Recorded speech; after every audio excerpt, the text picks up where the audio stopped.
നമസ്കാരം. ചെണ്ടുമല്ലി കൃഷിയുടെ 6ാമത്തെ അധ്യായത്തിലേക്ക് പ്രിയപ്പെട്ട എല്ലാ കർഷക സുഹൃത്തുക്കളെയും സ്വാഗതം ചെയ്യുന്നു. നമ്മളിപ്പോൾ 23 ദിവസമായി ചെണ്ടുമല്ലി വിത്തിട്ടിട്ട്. ഇത് ഓറഞ്ചും യെല്ലോയും ആണ് ഉള്ളത്.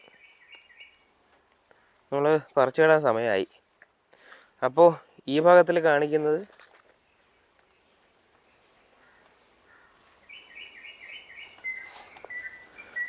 ഗ്രോ ബാഗിൽ എങ്ങനെ നടാമെന്നാണ്. നമുക്ക് അടുത്ത 7ാമത്തെ ഭാഗത്തിൽ നമുക്ക് മണ്ണിൽ എങ്ങനെ നടാവുന്നത് നോക്കാം. അപ്പോൾ ഗ്രോ ബാഗിൽ നമ്മൾ മണ്ണ് നിറച്ചിട്ടുണ്ട്. മണ്ണല്ല, ഇവിടെ കിട്ടുന്നത് വെറും മണലാണ്. ഈ കടൽ തീരം ഇവിടെ അടുത്താണ്. അപ്പോഴത്തേക്ക് നമുക്ക് മണ്ണ് കിട്ടാനില്ല. ഈ മണലിലാണ് കൃഷി ചെയ്യുന്നത്. സാധാരണ ഗ്രോ ബാഗ് നിറയ്ക്കാനുള്ള ഏറ്റവും നല്ല മീഡിയം ഏതാണെന്ന് വെച്ചാൽ ഒരു കുട്ട മണ്ണ്, ഒരു കുട്ട മണൽ, ഒരു കുട്ട ജൈവവളം. ഇത് ആണ് ഏറ്റവും നല്ല മീഡിയം. ചെടികൾക്ക് വളരാൻ പറ്റിയ ഏറ്റവും നല്ല മീഡിയം ഇതാണ്. പക്ഷേ നമുക്കിവിടെ മണലാണ് കിട്ടുന്നത് എന്നതുകൊണ്ട് നമ്മൾ മണലും ജൈവവളം ചേർക്കുന്നു എന്നേ ഉള്ളൂ. ജൈവവളം ഇതിപ്പം കിലോ 15 രൂപ വരുന്നൊരു ജൈവവളമാണിത്. ഇത് എല്ലുപൊടി എല്ലാം കൂടെ നല്ല പൊടിഞ്ഞ എല്ലുപൊടി ഒക്കെ മിക്സ് ആക്കിയിട്ടുള്ള മറ്റൊരു ജൈവവളം.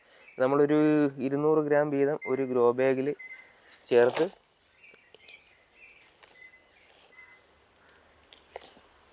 ഇളക്കും. ജൈവവളം മണ്ണിൽ ചേർക്കണം എന്തിനാണെന്നറിയോ? നമുക്ക് ചെടിക്ക് കിട്ടേണ്ട 21 മൂലകങ്ങളില്ലേ, അതിൽ ചെറിയ ചെറിയ മൂലകങ്ങളുണ്ട്. അതെല്ലാം കിട്ടാൻ വേണ്ടിയും പിന്നെ വെള്ളം പിടിച്ചു നിർത്താൻ വേണ്ടിയും ഒക്കെയാണ് ജൈവവളം ചേർക്കുന്നത്. ഈ ജൈവവളം കുറേ നാൾ കഴിയുമ്പോഴത്തേക്ക് കമ്പോസ്റ്റ് ആവും. കമ്പോസ്റ്റ് കുറേ നാൾ കഴിയുമ്പോഴത്തേക്ക് ഈ ഹ്യൂമസ് ആവും.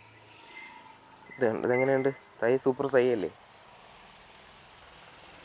ഇത്രയും പേര് നമ്മൾ മണ്ണിൽ നട്ടാൽ ഉണ്ടാവുമോ? ഇല്ല. അതുകൊണ്ടാണ് പറയുന്നത് ട്രേയിൽ ചകിരിച്ചോറ് മണ്ണിര കമ്പോസ്റ്റ് ഉപയോഗിച്ച് തൈ ഉണ്ടാക്കണമെന്ന് പറയുന്നതിൻ്റെ പ്രധാനപ്പെട്ട കാരണം ഇതാണ്. ഇത് കണ്ടില്ലേ, സൂപ്പർ തൈയാണ്. വേര് കണ്ട 100 കണക്കിന് വേരാണ്. ഇതിൻ്റെ 10ലൊന്ന് വേര് പോലും മണ്ണിൽ നമ്മൾ വിത്ത് പാകിയാലും ഉണ്ടാവില്ല. എന്നിട്ട് നമ്മൾ ജൈവവളം മിക്സ് ചെയ്തു ഒരു 4 ഇഞ്ച് 5 ഇഞ്ച് താഴത്തേക്ക് തൈ നടുക. ഇത്ര താഴ്ത്തി നടുന്നതിൻ്റെ കാര്യം എന്ന് വെച്ചാൽ ഈ താഴ്ന്ന അത്രയും ഭാഗത്തു നിന്ന് വീണ്ടും വേരുണ്ടായിട്ട് വളർച്ച നന്നായിട്ട് വളരും തൈകൾ. ഇത്രയുള്ള പരിപാടി.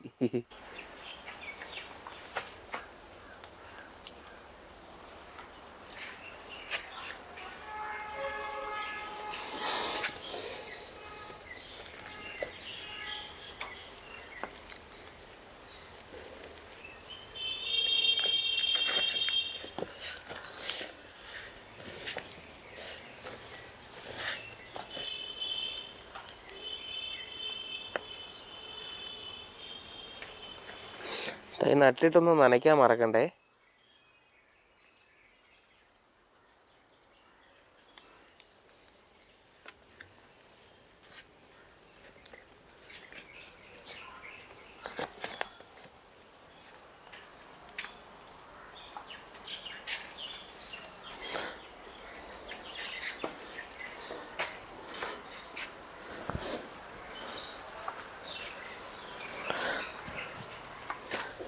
പിന്നെ പലരും ചോദിച്ചാണ് ജൈവവളം ഏതാണ് നല്ലതെന്നുള്ളത്. അതിപ്പോൾ നമ്മുടെ ഓരോ നാട്ടിലും വ്യത്യസ്തമായിട്ടായിരിക്കും വളങ്ങളുടെ ലഭ്യത. നിങ്ങളുടെ നാട്ടിൽ ഏറ്റവും ചിലവ് കുറച്ച് കിട്ടുന്ന ജൈവവളം ഏതാണോ അത് വാങ്ങുക. ഇപ്പം ചില സ്ഥലത്ത്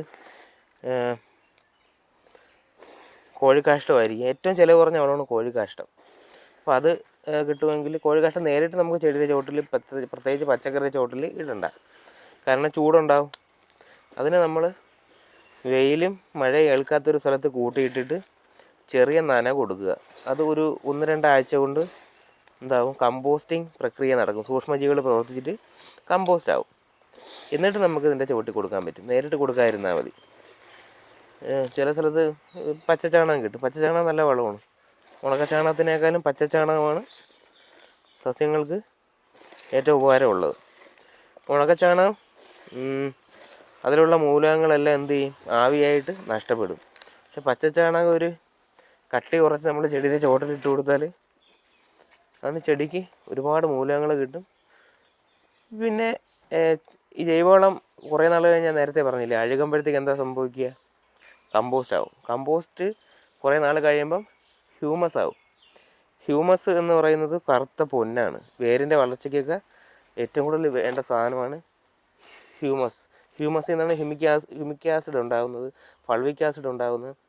അപ്പോൾ ഇതൊക്കെ ഉണ്ടാകാൻ വേണ്ടി നമുക്ക് ജൈവവളം കൊടുത്തേ പറ്റൂ. ജൈവവളം കൊടുക്കാതെ കൃഷി ചെയ്തിട്ട് കാര്യമില്ല.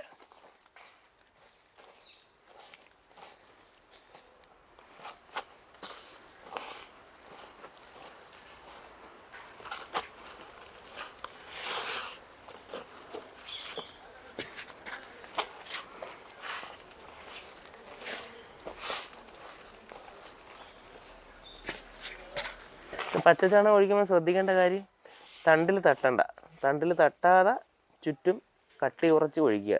കട്ടി കൂടിപ്പോലെ കോൺക്രീറ്റ് പോലെ മണ്ണിൻ്റെ മുകളിൽ ഒരു പാളി രൂപപ്പെടും. അപ്പോൾ നമ്മൾ ഒഴിക്കുന്ന വെള്ളം ചെടിക്ക് കിട്ടാതെ വരും.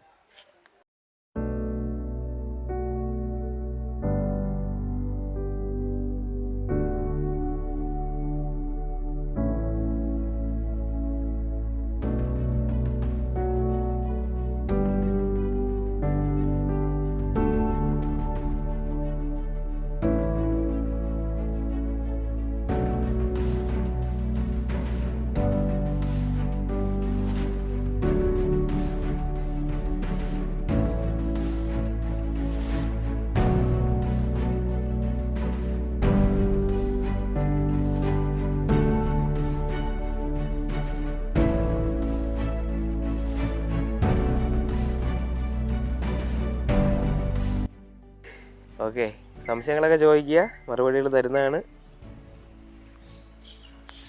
അടുത്ത വീഡിയോ കാണുന്നവരെ നന്ദി, നമസ്കാരം. കൃഷിയെ സന്തോഷമായിരിക്കുക.